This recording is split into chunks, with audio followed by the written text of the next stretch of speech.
Hello everyone, এটা আমার first blog. ছোট একটা ট্রিপ আমরা 4 জন মিলে প্ল্যান করেছিলাম। তো এখন সবে আমরা বাড়ির থেকে বেরোচ্ছি। এখন রাত বাজে 8টা। আমরা ট্রেন ধরে প্রথমে এখান থেকে শিয়ালদা যাব। তো আমাদের বাড়ির সবাইকে আর এই ছোট্ট মনটাকে আমরা টাটা করে বেরিয়ে যাচ্ছি। বাড়ির থেকে বেরিয়ে এখান থেকে আগে টোটো ধরবো। টোটো ধরে প্রথমে কাঁচরাপাড়া স্টেশন যাব, তারপর ওখান থেকে আমরা শিয়ালদা যাব। আমরা ট্রেনে উঠে মোটামুটি সোদপুর পৌঁছে গেছি।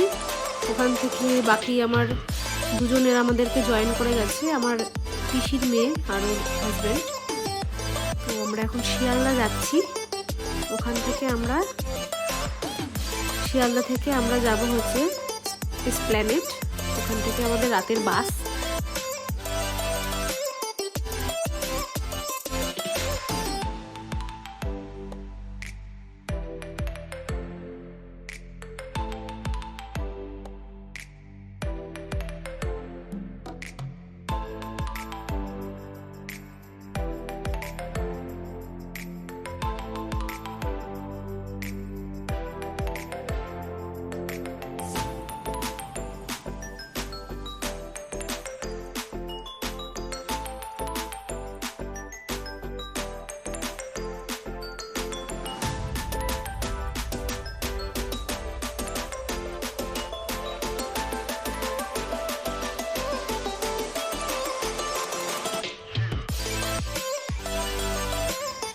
আমরা শিয়ালদা পৌঁছে গেছি। এবার এখান থেকে আমরা এসপ্ল্যানেড এসেছি। এটা আমাদের বাস, এখানে সবাই দাঁড়িয়ে আছে।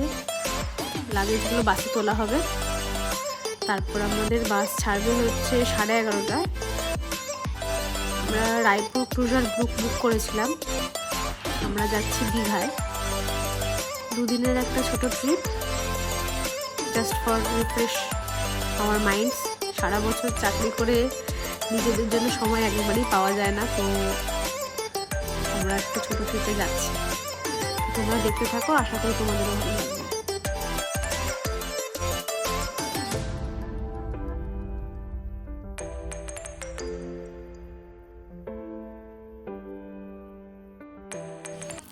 আমরা দীঘায় পৌঁছে গেছি। বাস থেকে নেমে গেছি, তখন বাজে ভোর 4টে নাগাদ। এখান থেকে টোটো বুক করে নিচ্ছি। নিয়ে আমরা, এটা আমাদের হোটেল পিকুস প্যারাডাইস। এখানে আমাদের রুম বুকিং ছিল ভোর 4টের সময়। এখন আমরা ঢুকবো হোটেলে। আমাদের একটা আর্লি অ্যাক্সেস রুম বুক করা ছিল, ওখানে ঢুকে আমরা রেস্ট করেছিলাম। এখন সকাল হয়ে গেছে। আমাদের একটা সেকেন্ডারি রুম দিয়ে দেওয়া হয়েছে। এটা আমাদের পুরো রুমটা ছোট্টর মধ্যে বেশ ভালো, একটা ব্যালকানিও আছে। এখান থেকে রাস্তাটা দেখা যায়। এরপরে আমরা এখান থেকে বেরিয়ে আসলে একটু টিফিন করতে যাব। তো আপনারা সঙ্গে থাকুন, দেখতে থাকুন।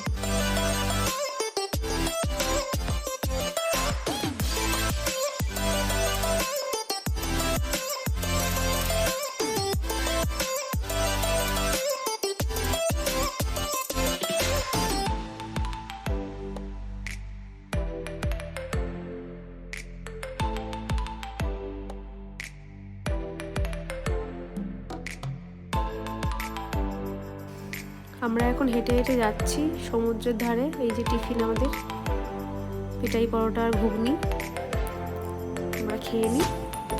তো দেখা হবে পরের ব্লগে।